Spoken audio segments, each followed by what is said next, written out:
Shalom saudara yang dikasihi oleh Tuhan Yesus. Puji nama Tuhan, kita kembali beribadah di tempat kita masing-masing. Mari persiapkan hati kita untuk memuji dan menyembah Tuhan.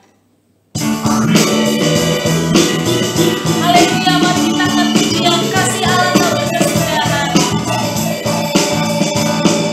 Kasih Allah tak berkesudahan, selalu baru setiap hari. Rahmat-Nya tak pernah berakhir seumur hidupku.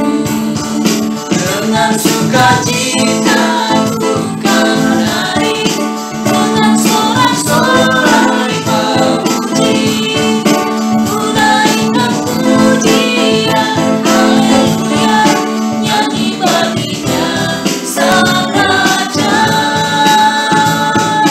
Kasih Allah tak berkesudahan, selalu baru setiap hari.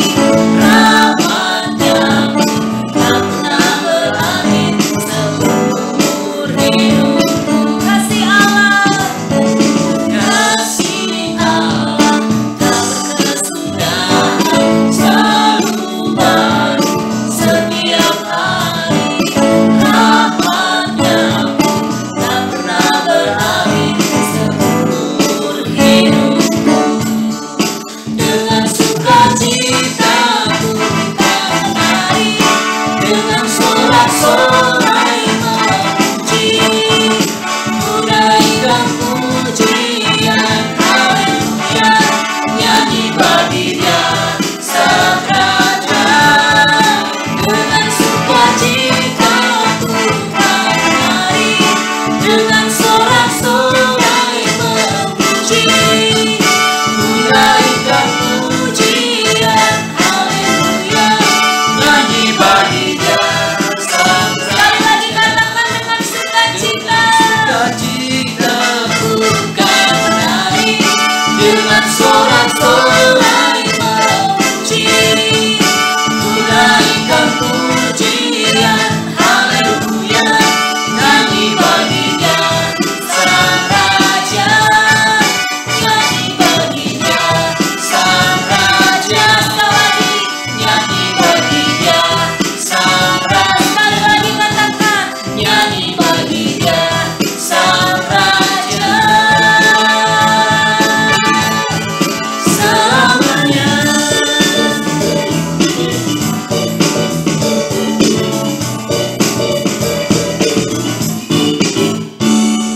Haleluya, puji nama Tuhan.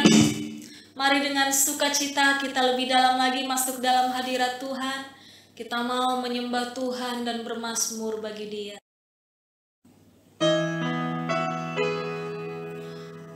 Haleluya Tuhan.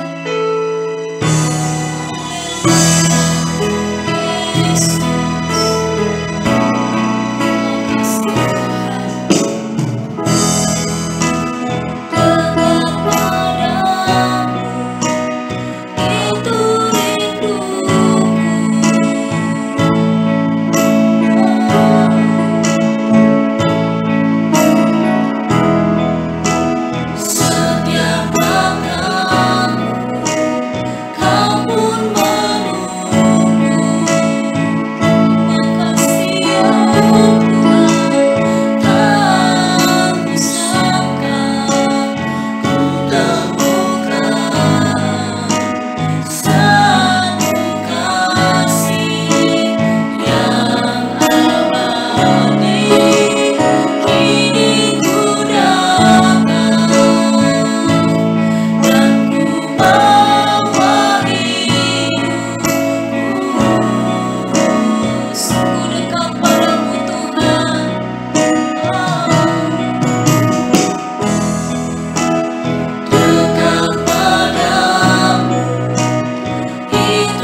selalu kau cari,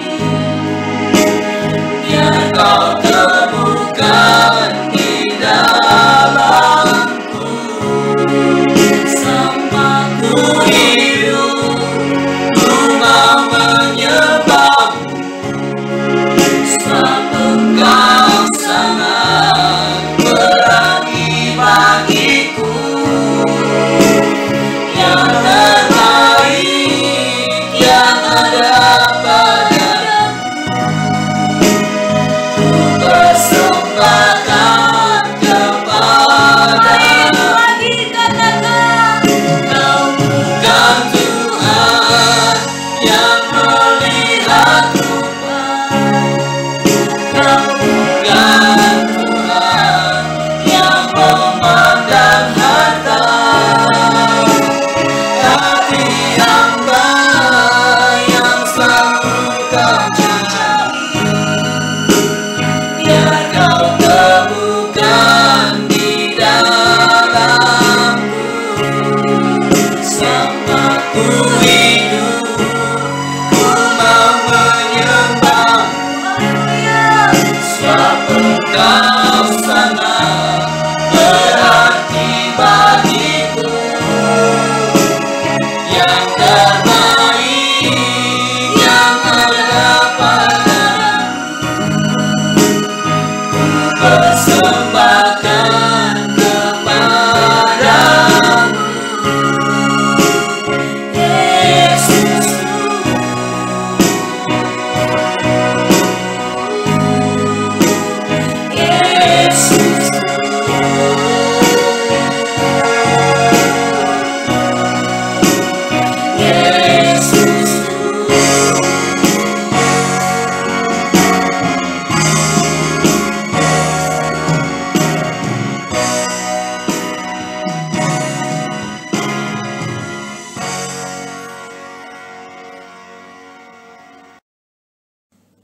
Mari kita berdoa.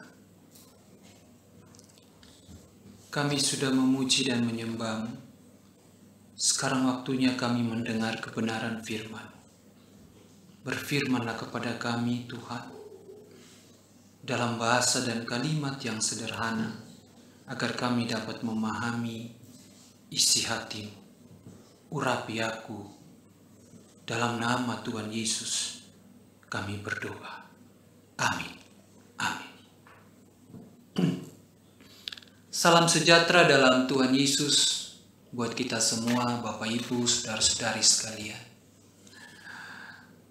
Sebagai orang percaya, tentu ada peristiwa-peristiwa yang dicatatkan dalam Alkitab yang itu sangat familiar dengan kita.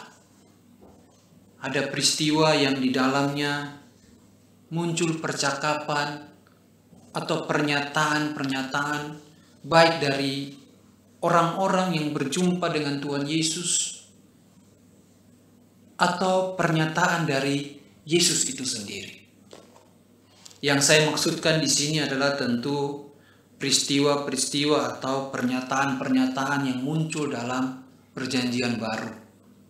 Lebih spesifik lagi adalah apa yang tercatat dalam kitab Injil, baik Matius, Markus, Lukas maupun Yohanes. Nah, ada peristiwa yang begitu familiar dengan kita orang percaya. Juga ada pernyataan-pernyataan atau perkataan-perkataan yang begitu familiar dengan kita sebagai orang percaya. Di antara sekian banyak itu adalah satu pernyataan yang merupakan pernyataan yang Bapak, Ibu, dan saya tidak asing akan pernyataan itu. Yakni ketika Tuhan Yesus berkata, alangkah sukarnya orang yang beruang masuk ke dalam kerajaan Allah. Lukas pasal 18 ayat yang ke-24. Tentu pernyataan ini didahului oleh sebuah peristiwa sehingga akhirnya Yesus mesti melontarkan pernyataan demikian. Ada peristiwa yang mendahuluinya. Kalau kita lihat Lukas pasal 18 dimulai ayat yang ke-18 Sebelum ayat yang ke-18 ada perikop di atas. Lembaga Alkitab Indonesia memberi judul perikopnya, orang kaya sukar masuk kerajaan Allah. Peristiwa ini bukan hanya dicatat dalam Lukas, tetapi juga dicatat oleh Injil Matius maupun Injil Markus. Tentu kalau dicatat oleh Injil yang lain, mungkin Bapak Ibu akan timbul pertanyaan lalu mengajukan kepada saya secara tidak langsung. Karena hari ini Bapak Ibu menyaksikannya via online. Pertanyaannya mungkin begini, kalau begitu, kalau peristiwa ini muncul pada Matius dan juga Markus, kenapa mesti mengangkat peristiwa yang dicatat oleh Lukas? Tentu saya punya alasan yang kuat untuk mengangkat peristiwa ini berdasarkan perspektif Injil Lukas. Karena dalam Injil Lukas dijelaskan dengan jelas siapakah orang yang datang pada Yesus itu lalu berkata, "Guru yang baik, apa yang harus aku perbuat untuk memperoleh hidup yang kekal?" Lukas pasal 18 ayat yang ke-18. Pada Matius 19 ayat yang ke-16. Pada Markus 10 ayat yang ke-17. Tapi pada Matius dan pada Markus tidak dijelaskan siapakah orang itu. Sedangkan pada Lukas dijelaskan. Kalau Bapak Ibu lihat Lukas pasal 18 ayat 18, di sana menjelaskan begini, ada seorang pemimpin.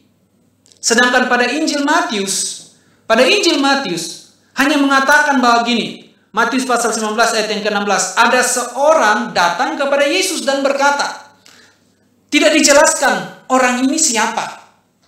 Orang ini siapa.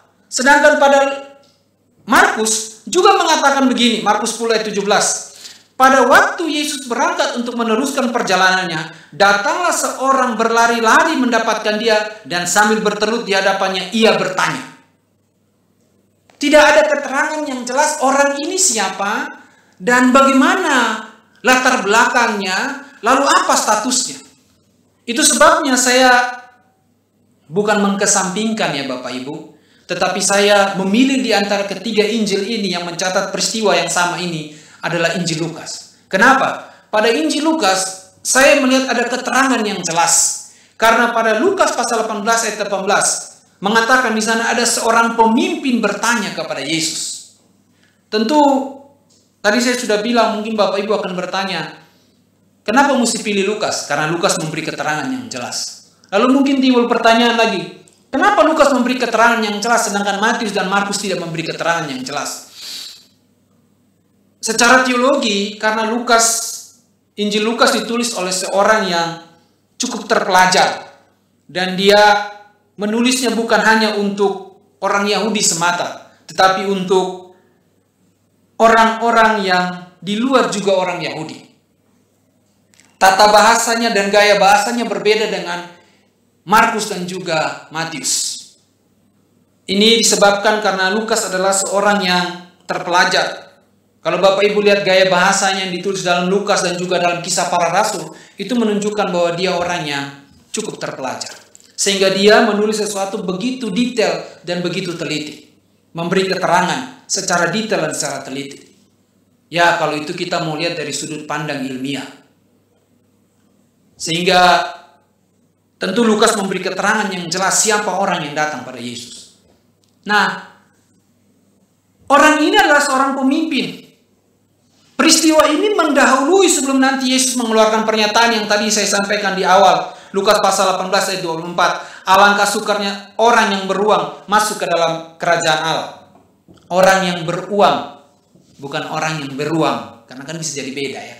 Orang yang beruang artinya orang memiliki uang. Kalau orang beruang, orang itu orang apa beruang? Nah, sebelum pernyataan Yesus itu, muncullah sebuah peristiwa ini.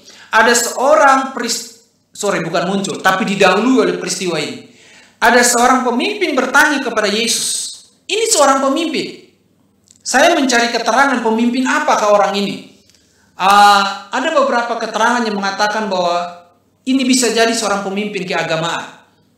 Bisa jadi dia adalah orang-orang dari golongan para ahli kitab atau ahli Taurat. Tapi bisa jadi juga dia seorang pemimpin dari agama Yahudi, Yudaisme. Kalau saya tidak keliru ya. Jadi yang pasti adalah orang ini adalah seorang pemimpin keagamaan. Tapi ada satu sudut pandang yang lain bahwa orang ini adalah seorang tokoh masyarakat, orang yang cukup terhormat di kalangan orang Yahudi. Kalau kita bicara dalam konteks sekarang ini, kira-kira dia seorang pejabat publik yang mengurus segala hal yang berkaitan dengan kebutuhan atau keperluan daripada masyarakat. Ya, seorang pejabat publik seperti gubernur, wakil, ataupun bupati. Jadi, yang pasti orang ini mempunyai status sosial yang tinggi. Karena sudut pandang dari para penafsir mengatakan bahwa kemungkinan dia pemimpin agama, kemungkinan juga dia seorang pejabat publik. Jadi, saya cuma mau beri penekanan bahwa kemungkinan besar, bukan kemungkinan besar, tapi orang ini adalah seorang pemimpin, seorang yang terpandang, seorang yang terhormat. Dia telah terbiasa dengan segala sesuatu yang teratur, terstruktur, dan segala sesuatu yang berproses, segala sesuatu yang beraturan. Dia bukan seorang masyarakat biasa yang segala sesuatu kadang beraturan, kadang juga tidak beraturan. Orang ini beraturan. Sehingga ketika dia bertanya pada Yesus, "Guru yang baik, apa yang harus aku perbuat untuk memperoleh hidup yang kekal?" Itu dipengaruhi oleh latar belakang dia sebagai seorang pemimpin. Dia tahu bahwa kalau untuk mendapatkan sesuatu harus didahului dengan satu perilaku atau satu tindakan. Maka ketika dia datang pada Yesus, dia berkata pada Yesus begini, "Apa yang harus aku peroleh untuk memperoleh hidup yang kekal?" Itu dipengaruhi oleh statusnya dan dipengaruhi oleh tanggung jawabnya. Dia terbiasa untuk melakukan sesuatu baru mendapatkan sesuatu. Kira-kira begitu Bapak Ibu. Nah, ketika Yesus berkata ada lebih sulit seorang yang beruang masuk ke dalam kerajaan Allah dibandingkan dengan rusa masuk ke lubang jarum. Itu dimulai dari percakapan antara seorang pemimpin ini dengan Yesus. Dia datang pada Yesus untuk berkata pada Yesus, "Apa yang mesti kubuat, guru yang baik, agar aku bisa memperoleh hidup yang kekal?" Kita sebelum menyoroti itu Bapak Ibu, saya mau menyoroti pernyataan dia bahwa guru yang baik. Ketika dia mengatakan guru yang baik, Yesus menjawab dia pada ayat yang ke-19 begini. Jawab Yesus, "Mengapa kau katakan aku baik? Tak seorang pun yang baik selain daripada Allah saja." Nah Bapak Ibu, seringkali kan kita dipertanyakan begini. Di mana? Ini pertanyaan yang sering disampaikan oleh para pengkritik atau orang-orang yang menolak keilahian Yesus Kristus. Mereka berkata begini, mana pernah Yesus berkata sembah dia? Mana pernah Yesus berkata bahwa dia Tuhan? Kan sering kan muncul pertanyaan di publik seperti itu kan? Orang-orang yang mengkritisi keilahian Yesus, lalu menolak keilahian Yesus kan sering berkata begitu. Mana buktikan di Injil Yesus berkata sembah aku atau dia adalah Tuhan? Saya mau beritahu pada Bapak Ibu, ada peristiwa-peristiwa di mana Tuhan Yesus itu secara tidak langsung menunjukkan kepribadian dia atau menunjukkan siapa dia. Salah satunya adalah peristiwa ini. Ketika orang itu bilang begini, guru yang baik, Yesus menjawab dalam ayat 19, tak seorang pun yang baik selain daripada Allah itu saja. Dia mau bilang begini, ketika kamu bilang aku guru yang baik, aku mau beritahu kepadamu hanya Allah yang baik. Dan Allah yang baik itulah aku. Nah, Yesus itu kadang memang tidak menjawab secara langsung. Yesus itu tidak menjawab secara langsung, tapi dalam jawabannya, kalau kita memaknai secara baik-baik dan teliti, kita menemukan bahwa dia sedang menunjukkan keilahiannya. Sebab itu saya bilang pada Bapak Ibu, perlu tuntunan Roh Kudus. Perlu pimpinan Roh Kudus, supaya kita bisa melihat keilahian Yesus yang muncul dalam Alkitab itu sendiri. Salah satunya adalah ini. Bagian yang lain yakni pada Yohanes pasal 4 ayat yang ke-26. Pada ayat yang ke-25 perempuan Samaria itu bertanya pada Yesus. Perempuan Samaria itu mengatakan bahwa dia tahu bahwa Mesias itu akan datang. Pada Yohanes pasal 4 ayat 26 Yesus berkata, "Ya, inilah Mesias yang sedang berbicara dengan engkau." Bapak Ibu, itulah pernyataan-pernyataan Yesus yang menunjukkan bahwa dia Mesias, yang menunjukkan bahwa dia itu Allah. Tetapi untuk memahami ini kita kan butuh tumpunan Roh Kudus untuk bisa memahami ini. Kita perlu buka hati, perlu menerima, baru kita dipimpin Roh Kudus untuk memahami ini. Jadi kalau ada orang berkata, tunjukkan di mana Yesus mengatakan bahwa dia itu Tuhan, mengatakan bahwa dia mesti disembah, mengatakan bahwa dia adalah Mesias.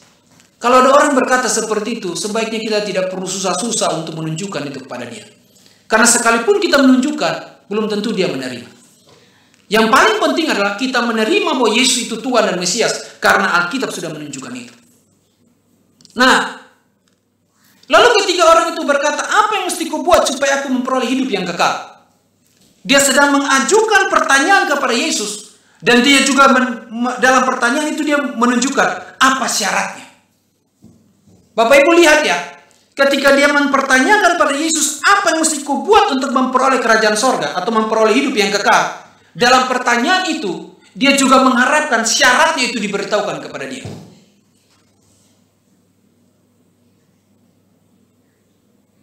Kalau kita lihat ini, setelah itu, Yesus memberitahukan kepada dia apa yang tercantum dalam hukum Taurat. Bapak Ibu lihat pada Lukas pasal 18 ayat yang 20. Lalu Lukas pasal 18 ayat 21, orang itu bilang, aku sudah melakukan semua. Pada Lukas pasal 18 ayat yang ke-22, Yesus bilang, tinggal satu lagi. Jual semua yang kamu punya. Bagikan pada orang miskin. Datang pada aku lalu ikutlah aku. Apa yang terjadi? Orang itu sedih. Kenapa? Sebab ia sangat kaya. Dia sedih. Bapak Ibu, tentu ini menunjukkan kepada kita begini. Bahwa kita tidak bisa melakukan yang namanya semua tuntutan Allah untuk kita memperoleh hidup yang kekal itu. Peristiwa ini menunjukkan pada kita bahwa kita tidak bisa melakukan semua tuntutan Allah atau semua tuntutan hukum yang diberikan oleh Allah sehingga kita bisa memperoleh kerajaan surga atau memperoleh hidup yang kekal. Orang itu datang berkata pada Yesus, apa yang mesti kubuat supaya aku peroleh hidup yang kekal? Dan Yesus menyodorkan kepada dia bukan sesuatu yang baru. Yesus tidak menyodorkan pada dia sesuatu yang baru. Yesus menyodorkan kepada dia sesuatu yang sudah ada, yakni hukum Taurat itu sendiri. Dan lihat, dia tidak berdaya untuk melakukan hukum Taurat itu. Bapak Ibu mungkin lihat saya dan berkata, mana bagian hukum Taurat yang mengatakan bahwa jual segala milikmu dan bagilah kepada orang miskin? Kalau Bapak Ibu periksa hukum Taurat itu kan ada 613, 248 perintah dan 365 larangan. Coba nanti periksa di sana. Ada bagian di sana yang disampaikan oleh Yesus kepada orang yang kaya itu. Waktu orang itu datang mengharapkan bahwa untuk memperoleh hidup yang kekal harus ada usaha dari dirinya sendiri. Ternyata Yesus menunjukkan bahwa kamu tidak berdaya untuk memperoleh hidup yang kekal lewat usahamu sendiri. Peristiwa ini menunjukkan pada kita bahwa usaha manusia kita tidak akan pernah bisa membawa kita untuk memperoleh hidup yang kekal itu. Tapi Bapak Ibu juga jangan salah tangkap dulu. Ikutin saya dulu. Nanti setelah itu baru memberi kesimpulan. Karena kan saya belum selesai. Mungkin Bapak Ibu sudah berkata begini, berarti kita tidak perlu berbuat baik dong untuk masuk. Tidak perlu berbuat baik dong. Kita berbuat dosa saja. Tidak, bukan begitu. Makanya saya bilang ikutin saya dulu. Nanti setelah saya selesai baru Bapak Ibu kasih kesimpulan.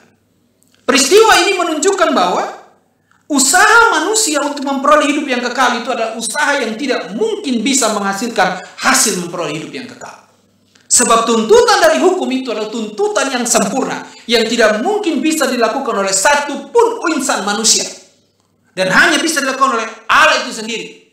Sehingga dia melakukannya dalam putranya yang tunggal, yakni Tuhan Yesus Kristus. Ketika Yesus menanggung semua konsekuensi daripada ketidakberdayaan kita melakukan hukum. Dia menanggung semua, tapi sebelum dia menanggung itu, dia menunjukkan bahwa dalam kepribadiannya mengambil rupa seorang hamba, yakni manusia, dia mampu untuk menaklukkan hukum Taurat itu dalam kepribadiannya sebagai manusia. Hanya Tuhan yang mampu menaklukkan Taurat itu, yakni lewat pribadi anaknya yang tunggal Tuhan Yesus Kristus. Tetapi kita manusia tidak bisa menaklukkan hukum itu. Sebab apa? Sebab kita tidak mungkin mencapai kesempurnaan dengan kemampuan kita. Jadi waktu kita datang untuk meminta syarat bagaimana supaya saya bisa hidup berkenan kepada Tuhan, maka kita tidak akan pernah bisa mencapai perkenanan itu selain daripada anugerah dalam pengorbanan Yesus membuat kita memiliki perkenanan itu. Jadi kita tidak akan pernah bisa mencapai itu. Inilah peristiwa yang ditunjukkan bahwa tidak bisa mencapai kesempurnaan itu. Tentu kisah ini bisa disoroti dari sudut pandang yang lain, yakni dari sudut pandang tentang kepemilikan harta. Tapi hari ini saya tidak menyoroti itu. Saya menyoroti tentang ketika orang itu berkata, apa yang mesti kau perbuat untuk memperoleh hidup yang kekal. Hanya bagian itu yang saya mau soroti. Ayat-ayat yang tadi saya baca pada 19, 20, 21, 22 dan seterusnya, itu hanya untuk memperkuat argumentasi yang saya mau beritahukan pada Bapak Ibu. Nah, orang itu berkata, aku buat apa? Ternyata waktu dia ingin buat sesuatu untuk memperoleh hidup yang kekal, dia tidak berdaya. Saya beritahu pada Bapak Ibu, kita juga tidak berdaya. Kalau kita merasa kita mampu untuk berbuat baik supaya memperoleh hidup yang kekal, kita tidak berdaya. Semua yang membuat kita bisa memperoleh hidup yang kekal, itu hanyalah pengorbanan dalam Yesus itu sendiri. Sehingga kita dibenarkan oleh karena iman kepada Yesus Kristus itu sendiri. Roma pasal 5 ayat yang pertama. Jadi kita tidak dibenarkan, kita tidak menerima anugerah, kita tidak menerima hidup yang kekal, karena kita punya satu kelebihan, satu kebaikan, satu kemampuan, satu keistimewaan. Sehingga kita mampu untuk melakukan semua tuntutan hukum, lalu kita mendapatkan hidup yang kekal itu. Tidak. Tetapi semua yang membuat kita dapat memiliki hidup yang kekal, karena pengorbanan Yesus yang telah membuat kita memperoleh perkenanan di hadapan Allah. Dan Yesus telah menanggung semua hukum itu. Sehingga kita hari ini bisa memperoleh hidup yang kekal itu. Itu sebabnya Bapak Ibu, kita mesti melihat bahwa hari ini kita memperoleh hidup yang kekal. Itu karena Yesus itu sendiri. Jangan lagi kita melihat bahwa harus ada perbuatan baik dari dalam diri kita, baru kita bisa memperoleh hidup yang kekal. Melanjut apa yang tadi saya sampaikan, berarti kita bebas dong hidup sesuai dengan yang kita mau, kita berbuat dosa, tidak. Setelah kita menerima perkenanan dalam pengorbanan Yesus, kita masuk dalam satu hidup yang baru. Hidup yang baru yang seperti apa? Seperti yang diperagakan oleh Tuhan Yesus. Bahwa tujuan atau orientasi hidupnya hanya satu, untuk memuliakan Bapa di sorga. Hati, pikiran, perasaan, perkataan, tindakannya cuman hanya dituntun, hanya dipimpin, hanya dibimbing oleh Roh yang Kudus itu dengan satu tujuan, menyenangkan Bapa di sorga. Kalau sudah demikian, tentu Bapak Ibu tidak akan terus-menerus atau tidak akan melakukan yang namanya perbuatan dosa itu. Bapak Ibu akan memisahkan diri secara sepenuhnya dari dunia dan dosa ini kepada sebuah kehidupan yang dipimpin oleh Roh Allah dengan mengambil teladan pada Yesus itu sendiri. Jadi setelah kita dibenarkan oleh karena anugerah Tuhan, kita akan hidup dalam kebenaran itu. Dan kebenaran itu kita usahakan terus-menerus setiap hari. Mungkin ada yang berkata gini, kok kita usahakan? Iya. Roh akan menuntun kita bagaimana hidup yang benar di hadapan Tuhan. Tetapi memutuskan untuk hidup yang benar itu kembali pada diri kita sendiri. Roh menginspirasi kita untuk hidup jujur, hidup tulus, hidup suci, hidup kudus, hidup benar. Roh menginspirasi kita untuk hal itu. Tetapi memutuskan untuk hidup suci, hidup kudus, hidup benar, hidup tulus, hidup ikhlas, itu kembali kepada keputusan diri kita sendiri. Jadi Tuhan tidak akan memaksa kita, sebab Dia memberi kita kehendak bebas untuk memilih apa yang menurut kita yang terbaik. Tetapi kalau orang sudah melihat pengorbanan Kristus di kayu salib dan menerima pengorbanan itu dan sadar bahwa itu semua diberikan bukan karena atas kelebihan dan kemampuannya, maka dia tidak mungkin akan mengkhianati pengorbanan Yesus itu dan kembali hidup sebagai manusia berdosa. Dia pasti akan mengusahakan hidup yang suci, hidup yang kudus, hidup yang tulus, hidup yang benar, hidup yang berkenan di hadapan Allah itu sendiri. Tapi dilakukannya itu bukan supaya memperoleh hidup yang kekal, karena dia sudah memperoleh hidup yang kekal oleh karena anugerah daripada Allah. Setelah memperoleh hidup yang kekal oleh karena anugerah daripada Allah itu, dia sendiri sadar bahwa dia mesti hidup seperti yang Yesus pernah tunjukkan, bagaimana hidup sebagai manusia yang berkenan kepada Allah. Tapi bukan supaya kita memperoleh perkenanan dan masuk ke dalam kerajaan sorga, tapi karena kita sudah memperoleh perkenanan masuk ke dalam kerajaan sorga, maka kita mengusahakan hidup yang benar itu di hadapan Allah sebagai wujud menunjukkan bahwa kita benar-benar mencintai Allah. Bapak Ibu, jangan pikir bahwa perbuatan baik kita akan menghantar kita pada hidup kekal. Tidak. Dan jangan juga menjebak orang. Saya mengkritisi diri saya sendiri sebenarnya. Sebagai seorang hamba Tuhan yang dulu masih muda dengan pengetahuan yang terbatas, lalu berjalannya waktu, bertambah pengetahuan, bertambah pengalaman, saya jadi berpikir bahwa kadang-kadang kita mengajak orang untuk percaya Tuhan dan berkata begini, yang penting kita percaya, pasti kita diselamatkan. Dulu saya juga begitu. Yang penting kita percaya, pasti kita diselamatkan. Apakah itu salah? Tidak. Memang begitu. Kalau mau selamat ya percaya Yesus. Sebab tidak ada nama di bawah kolong langit ini yang kepadanya dikaruniakan keselamatan itu selain dalam nama Yesus. Tetapi setelah kita mengatakan pada orang asal percaya, kita pasti diselamatkan. Begitu kita bawa orang itu menjadi orang percaya, dia dibaptis, diterima sebagai anggota keluarga kerajaan Allah, lalu masuk dalam perkumpulan orang gereja atau jemaat gereja, lalu di sana kita mulai memberi syarat yang banyak. Syaratnya seperti begini. Ini saya mengkritisi diri saya sendiri juga. Tapi saya juga berusaha mengubah diri terus-menerus. Ketika orang sudah masuk dalam gereja jadi orang percaya, kita memberi syarat-syarat. Kalau mau diberkati Tuhan, maka mesti memberi persembahan. Kalau kamu tidak memberi persembahan, kamu tidak memberi perpuluhan, Tuhan tidak memberkati kamu. Kalau mau usahamu maju, maka mesti terlibat dalam pelayanan. Mesti jadi aser, jadi kolektan. Kalau bisa nyanyi dari singer, mesti jadi volunteer di gereja. Mesti terlibat dalam tim doa. Mesti rajin datang kepada ikut doa pagi. Mesti rajin ikut doa bersama. Mesti rajin ikut pertemuan-pertemuan ibadah. Kalau kamu mau diberkati Tuhan, kalau keluargamu harmonis, kalau keluargamu mau bahagia, kalau kamu usaha mau maju, maka kamu mesti melakukan ini, melakukan itu, melakukan ini, melakukan itu. Kita mengkhianati pernyataan kita di awal sebelum orang itu percaya. Ketika kita berkata begini, yang penting kita percaya pasti diselamatkan. Begitu dia masuk menjadi orang percaya, kita kasih syarat begitu banyak.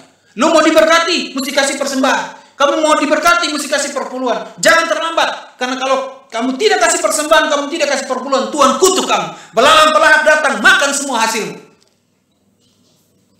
Jadi, sebenarnya yang benar mana?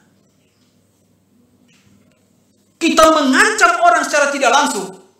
Dengan ancaman-ancaman yang bersifat penekanan yang ekstrim.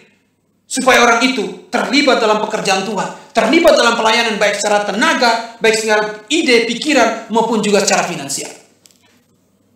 Dengan tekanan atau ancaman bahwa kalau kamu tidak lakukan itu, Tuhan tidak akan berkati kamu. Lalu dulu kita bilang, asal percaya pasti diselamatkan. Lalu sekarang tidak seperti itu. Dengar saya, Bapak Ibu, Yesus tidak begitu.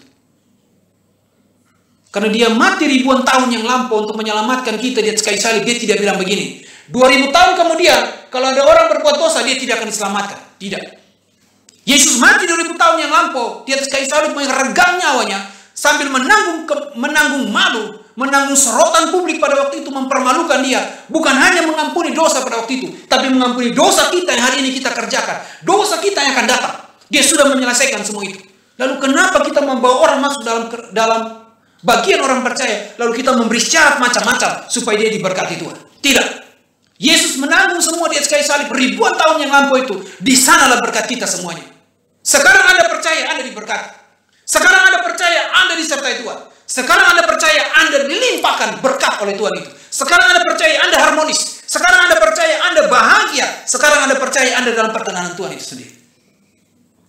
Kalau begitu saya tidak usah kasih persembahan dan perpuluhan, Tuhan berkati kita. Jangankan Anda tidak kasih persembahan, tidak kasih perpuluhan. Anda hanya jadi jemaat biasa pun tetap Tuhan berkatimu. Selama engkau menjadi orang percaya. Enak dong, enak. Itulah menjadi orang percaya. Sebab Yesus tidak pernah memberi syarat. Dia hanya bilang asal kamu percaya, kamu diselamatkan. Orang yang pemimpin datang berkata, syaratnya apa untuk masuk dalam kehidupan kekal? Satu-satunya orang datang pada Yesus bertanya, syaratnya apa bisa memiliki kehidupan kekal? Orang ini. Tapi lihat waktu Yesus memanggil orang-orang, memanggil murid-muridnya. Dia tidak bilang begini, kamu mesti ganteng, kamu mesti pintar, kamu mesti kasih bawa persembahan ke rumah Tuhan, kamu mesti bisa nyanyi, kamu mesti bisa khotbah baru kamu ikut aku. Tidak. Dia lihat Simon, dia lihat Lewi pemungut cukai, dia lihat Nathanael, dia lihat Andreas dan Yakobus. Dia berkata begini, ikutlah aku, akan kujadikan kamu penjala manusia. Dia tidak kasih syarat. Justru dia menarik mereka untuk menjadi bagian dari dia melayani pekerjaan Bapa di sorga. Orang yang ini pada Lukas pasal 18 tanya, syaratnya apa? Yesus kasih dia hukum Taurat, dia tidak berdaya. Itu sebabnya saya bilang pada Bapak Ibu, Kita percaya pada Yesus, kita diselamatkan. Dan segala berkat yang disediakan Yesus ketika dia mati di kayu salib, perkenanan Allah sekarang datang pada dia, kita terima semuanya. Mau melayani atau tidak melayani, Tuhan tetap memberkati kamu. Selama kamu tidak meletakkan imanmu dan berkata, saya tidak mau percaya Yesus lagi. Selama engkau masih percaya Yesus, engkau mau jadi jemaat kah, mau melayani kah, mau apakah, Tuhan tetap memberkati kamu. Engkau mau kasih persembahan atau tidak, Tuhan tetap memberkati kamu. Kenapa begitu? Karena Yesus tidak kasih syarat ke kita. Yang penting kita percaya, dia selamatkan kita.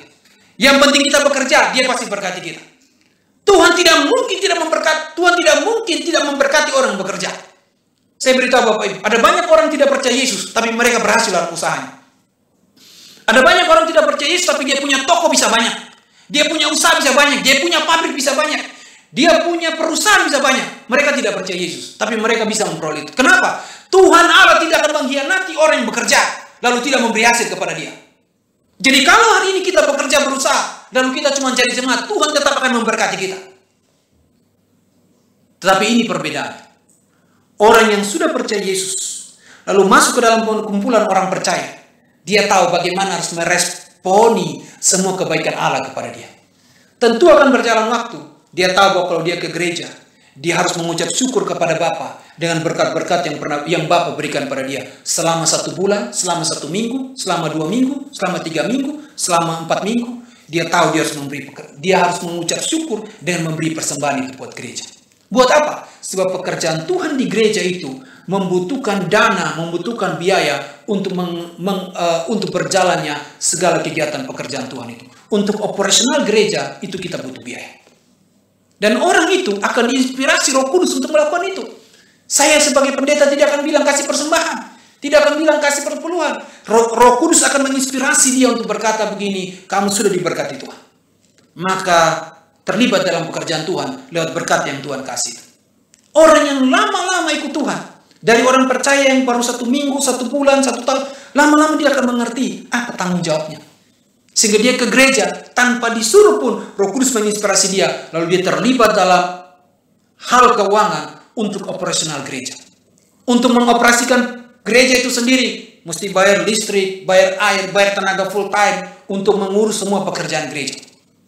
Tenaga full time itu kan mesti dibayar gereja, Bapak Ibu. Emang mereka tidak punya keluarga? Mereka punya keluarga. Emang mereka nggak makan? Mereka juga makan. Sama seperti Bapak Ibu. Mereka makan sehari 3 kali. Mereka juga punya keluarga, punya istri, punya anak yang mesti sekolah, punya kebutuhan-kebutuhan yang lain. Tuhan itu adil. Dia memberkati kita. Lalu berkat yang dia kasih ke kita itu, dia lebihkan untuk kita bisa terlibat dalam pekerjaan Tuhan di gereja secara keuangan. Anda jangan pikir bahwa Tuhan ambil dari hasilmu. Tuhan tuh kasih udah cukup untukmu, tapi dia kasih lebih sedikit untuk kamu kasih bagi pekerjaan Tuhan. Tapi itu bukan berarti supaya kamu makin diberkati, tidak. Sebab Tuhan dari pertama waktu kita percaya pada dia, waktu dia gantungkan dirinya di kayu salib sana, dia sudah menyediakan berkat buat kita. Siapa yang berkata percaya pada Yesus, dia menerima berkat dari Yesus itu. Menerima perkenanan Allah dalam Yesus itu sendiri.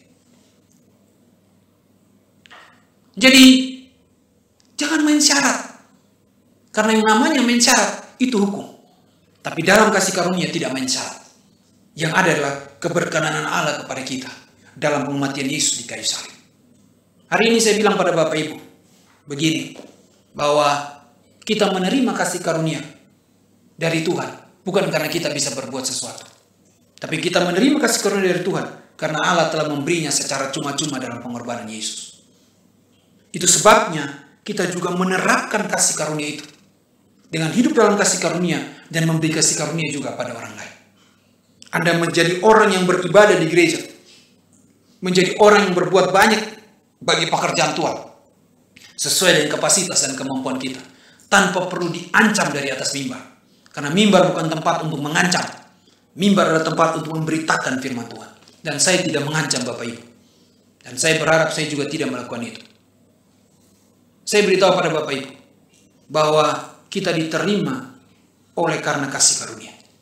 Kita pun mesti hidup sebagai orang yang dipenuhi oleh kasih karunia. Tuhan tidak pasang bikin syarat dengan kita. Dan kita juga jangan kasih syarat ke orang lain.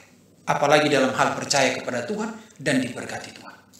Hiduplah sebagai orang-orang yang telah menerima anugerah dari Tuhan dan juga kita memberinya kepada orang lain, termasuk baik keluarga kita. Saya mau beritahu pada Bapak Ibu, jangan main syarat, apalagi dengan keluarga kita, dengan pasangan kita. Dalam hati kita, kalau kamu nggak baik dengan saya nggak baik dengan kamu. Kamu nggak sayang saya sungguh-sungguh, saya juga nggak sayang kamu sungguh-sungguh. Kadang-kadang kan kita suka main syarat kan? Hari ini saya beritahu, tidak perlu itu. Kita mesti banyak-banyak hidup dalam kasih karunia. Kalau istri kita terbatas, kasih karunia kita menerima dia dalam keterbatasan. Kalau suami kita terbatas, kasih karunia kita menerima dia dalam keterbatasan. Kalau anak-anak kita kadang-kadang suka bikin 1-2 kesalahan, kasih karunia Tuhan dalam diri kita menerima keterbatasannya. Kasih karunia itulah membuat kita saling bisa menerima. Sebab kita juga diterima bukan dengan syarat, tapi dalam kasih karunia Allah dalam Yesus Kristus itu sendiri. Tuhan menolong kita, Tuhan memberkati kita. Mari kita berdoa. Bapa, terima kasih untuk firman. Aku sudah selesai menyampaikan kebenaran ini. Biarlah ini menjadi berkat bagi kami semua. Dan biar kami sadar bahwa kami ini hidup dalam kasih karunia Tuhan. Bukan karena kami bisa melakukan sesuatu, tapi karena Allah memberi perkenanan kepada kami dalam Yesus itu sendiri. Terima kasih ya Tuhan. Terpujilah Engkau kekal selama-lamanya. Dalam nama Tuhan Yesus kami berdoa. Amin. Amin. Puji Tuhan Bapak Ibu, waktunya untuk kita memberi persembahan.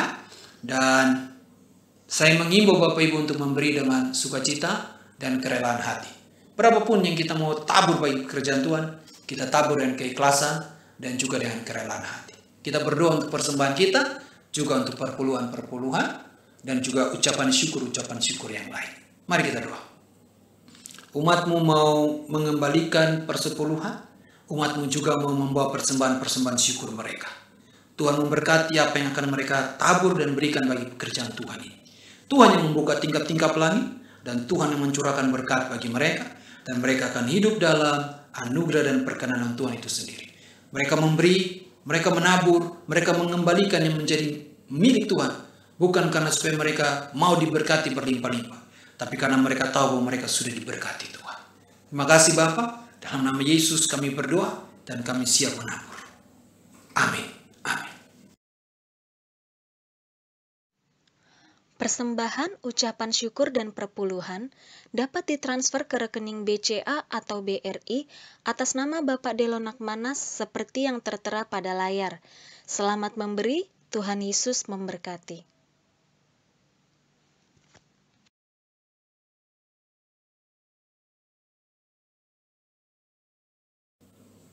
Sekarang mari kita akhiri ibadah kita pada hari ini Bapak Ibu.